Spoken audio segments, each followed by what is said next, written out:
ফেসবুকের অনেক রিভিউ দেখে লোকমান মামার সেই বিখ্যাত খিচুড়ি বাড়িতে আমরা চলে গিয়েছিলাম।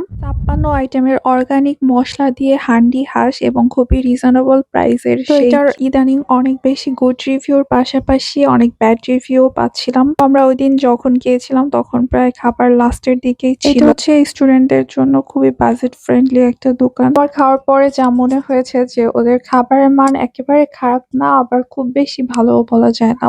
বাট এটা প্রাইস হিসেবে খুবই ভালো আমার মতে। কারণ এই লাটকা খিচুড়ি কোনো প্রিমিয়াম জায়গা থেকে খেতে গেলে অনেক বেশি প্রাইস রাখে, বাট ওরা কিন্তু এখানে খিচুড়ি কোনো প্রাইস রাখে না, বাট হান্ডির উপরে ওদের প্রাইস গুলো হচ্ছে ডিপেন্ডেন্ট। আর এখানে কিন্তু ভর্তাগুলোও আনলিমিটেড থাকে। তো যারা নাকি ভর্তা লাভার আছে তাদের জন্য এই প্লেসটাও খুব ভালো হবে। তো এগুলো হচ্ছে ফাইনাল লুক খাবারের। এগুলো হচ্ছে এক একটা ২০০-২৫০ টাকার মধ্যে আপনারা পেয়ে যাবেন। তো আমরা যা অর্ডার করেছিলাম তা হচ্ছে ৩টা হচ্ছে ঝরঝরা খিচুড়ি যেটা বলে, আর একটা লাটকা খিচুড়ি নিয়েছিলাম। তো আমার কাছে মনে হয়েছে আমরা সবই টেস্ট করেছিলাম। খাবারগুলো অল্প করে সবই টেস্ট করা হয়েছে। আমার কাছে হান্ডি হাঁসটা খুব ভালো লেগেছিল এখানে। আর তো আমরা যেদিন গিয়েছিলাম ওদিন হচ্ছে হান্ডি মাটনটা ছিল না। আর এগুলো হচ্ছে ওদের ফাইনালি হান্ডিগুলার পরিমাণ ছিল। তো সবটার মধ্যে হচ্ছে ৫-৪ পিসের মতন করেই ছিল। তো আমি সব মিলিয়ে বলবো ওদের খাবারের মান ভালো, অ্যাজ এ প্রাইস হিসেবে খুবই বাজেট ফ্রেন্ডলি।